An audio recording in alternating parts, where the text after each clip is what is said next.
Des colonnes de fumée s'élèvent de Soueida, ravagées par un conflit intercommunautaire entre les Bédouins et les Druzes. Ce matin encore, des combattants tribaux célèbrent leur entrée dans cette ville du sud syrien.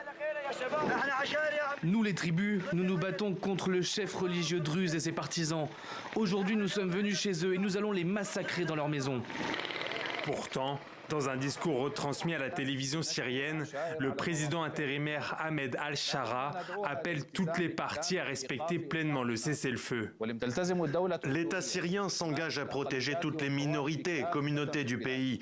Tous les contrevenants seront tenus responsables, quelles que soient leurs affiliations.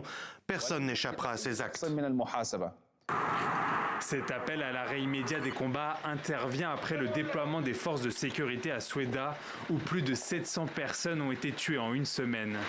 Vendredi soir, les États-Unis avaient annoncé de leur côté un accord entre la Syrie et Israël qui a bombardé Damas.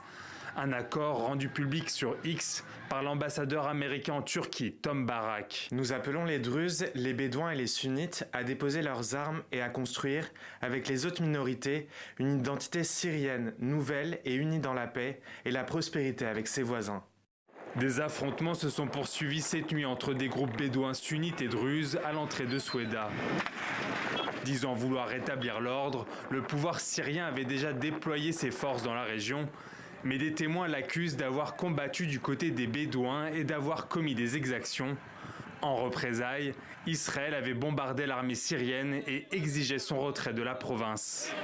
Selon l'Organisation internationale pour les migrations, près de 80 000 personnes ont été déplacées depuis le début des affrontements.